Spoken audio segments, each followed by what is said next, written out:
The sky of the Laura 4 burned a violent orange that evening, casting jagged shadows across the crumbling city. Mara Kellen stood at the edge of the observation platform, her knuckles white as she gripped the railing. Her eyes scanned the horizon, but there was nothing. Only ruins. Only silence. Only absence. Her child, Leora, had vanished 3 cycles ago, snatched in the chaos when the rift storms tore through the settlement. Mara had searched tirelessly, combing through refugee encampments, abandoned sectors, and even the volatile borders of the rift zone itself. Every lead ended in disappointment. Every hope dissolved like mist in sunlight. Yet here Mara was, standing amidst the remnants of a once thriving colony, her heart refusing to accept what logic insisted. Leora was gone. She shivered, not from the bitter wind, but from memory. She remembered the way Leora had laughed, the small hands that clutched Mara's own when storms approached, the soft voice whispering, "I won't leave you, Mama." And then the chaos, the screaming, the flash of the rift tearing open a path through reality itself. Mara had watched the storms swallow her child. She had screamed, fought, and ultimately collapsed, believing Leora was lost forever. The colony council had moved on. Survivors were relocated. Reconstruction was underway. But Mara couldn't leave. She couldn't accept the absence. And so she lingered, alone in the ruins, hoping for a miracle. 3 cycles later, the unexpected came, not in the form of a storm, but as a human. Humans were rare on the Laura 4. The planet lay on the fringes of explored space, a jagged world of energy storms and collapsed cities. Only a handful of human explorers had ventured this far, and none had ever made contact with the survivors of Kellen settlement. Yet here he was. Mara saw him first as a flicker of movement near the crumbling monorail tracks. At first, she thought it might be another scavenger or a rogue band from the Rift Zone. But then the figure moved closer, and something about the way he carried himself froze her heart. He wasn't like the other humans she had read about in off-world records, those reckless adventurers or merchants chasing profits. There was a softness to him, a carefulness that made him almost familiar. And then she noticed the child beside him. The small girl clung to the human's hand, her wide eyes scanning the ruins with cautious curiosity. And Mara's breath caught. It was Leora. The girl's hair, soft silver strands that shimmered like starlight, was unmistakable. Her eyes, the deep violet that seemed to reflect Mara's very soul, were identical. Mara staggered backward, tears streaming down her face. "Leora?" she whispered, voice breaking like brittle glass. The child froze, staring at Mara as though seeing a ghost. And then recognition. A flicker of understanding that made Mara's chest ache with relief and disbelief. "Mama?" Leora's voice was small, fragile, but filled with the same warmth Mara remembered. Mara dropped to her knees, reaching for the girl. But before she could touch her, the human spoke. "She's safe," he said calmly, his voice steady yet gentle. "I've been keeping her safe." Mara looked up at him, confusion and suspicion warring with gratitude. Who are you?" "My name is Kale. I'm a human explorer from Earth," he explained. "I came here following the rift anomalies. I didn't expect to find survivors, especially not a child like her." Mara shook her head. "You don't understand. That's my daughter. She disappeared in the rift storms. I thought she was gone forever." Kale's gaze softened. "I know. And that's why I've been protecting her. She was caught in a temporal flux. It displaced her, moved her across dimensions for a short time, but she stabilized. I've been trying to keep her hidden from the anomalies and from those who would exploit her." Mara blinked, trying to process the words. Temporal flux? Dimensions? Exploit? Her mind raced. But none of it mattered compared to the small hand in hers. Leora wrapped her tiny fingers around Mara's, gripping tightly as though never letting go again. "Mama," she whispered, leaning into her mother's embrace. Mara sobbed, holding her child as if she might vanish again with the wind. "I thought I lost you forever," she murmured. "I thought I'd never see you again." "You didn't," Kale said softly. "But I couldn't let that happen. Not after what I saw." Kale had arrived on the Laura 4 in a standard exploration shuttle, equipped with sensors and shielding capable of withstanding rift bursts. His mission had been scientific: map the energy anomalies and collect data. But when he detected Leora in the flux, something unexpected happened. The readings didn't just indicate displacement, they suggested consciousness persistence. Leora's mind, her essence, had survived across dimensions, waiting for someone to find her. It had taken Kale cycles to track her, and even longer to reach her safely. And then there had been danger. Creatures twisted by the rift energy, remnants of lost dimensions, hunted her relentlessly. Kale had fought off the creatures, navigating the shifting terrains of the rift zone until he found a way to anchor Leora in a temporal safe pocket, effectively hiding her until he could return her. Mara listened in disbelief, her mind struggling to reconcile science with miracle. Yet, as she held Leora, every word Kale spoke felt like truth. How did you know she'd survive?" Mara asked finally, her voice trembling. Kale shrugged. "I didn't. But I had to try. Someone had to be there for her." Mara looked at him, gratitude and something deeper stirring within her. There were no words adequate for the moment. Kale had returned what she believed lost. He had given her child back. And in a strange, human way, he had shown a bravery and compassion that made her heart ache. But the reunion was not without peril. As Mara and Leora began to walk back toward what remained of the settlement, the rift zone pulsed violently in the distance, like a wounded heartbeat. Shadows twisted unnaturally across the sky, and strange whispers echoed through the empty streets. Mara's instinct screamed that danger was near. Kale's hand went to a compact weapon at his hip, a pulse blaster designed for energy anomalies. "We need to move quickly," he warned. The rift sensed her presence. It won't let her go easily. Mara nodded, wrapping her arm around Leora. They ran, Kale guiding them through alleys and crumbling walkways, the sky above convulsing in violent hues. And then, from the rift zone itself, came the first of the creatures. They were terrifying, malformed shadows, their forms constantly shifting as if reality itself rejected them.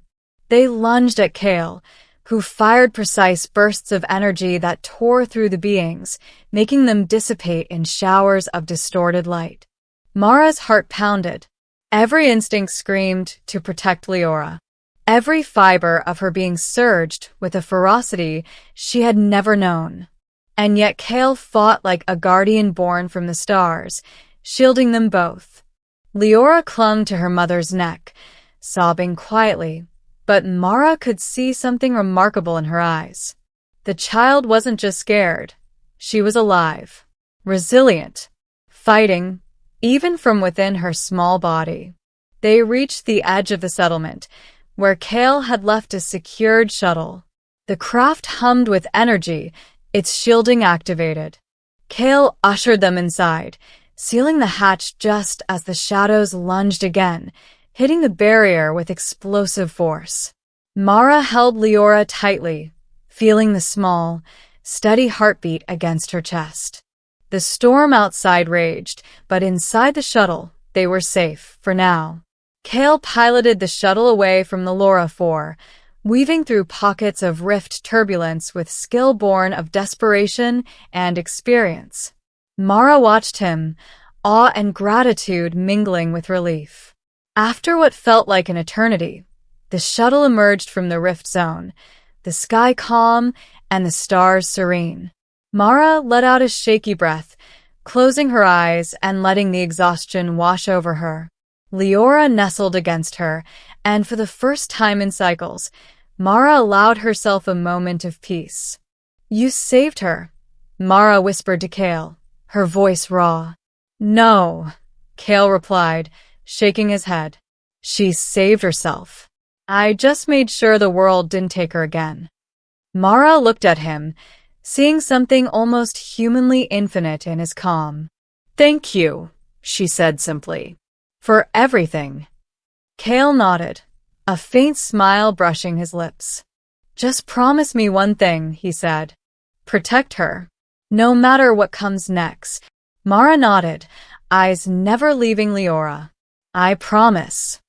In the days that followed, Mara, Leora, and Kale traveled to a safe haven in the outer sectors, a human research station designed for temporal and dimensional studies.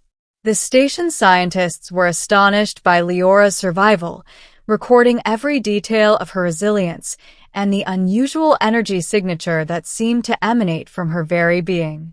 Mara watched Leora slowly reacclimate to the world, learning that despite the horror she endured, the child's spirit remained unbroken.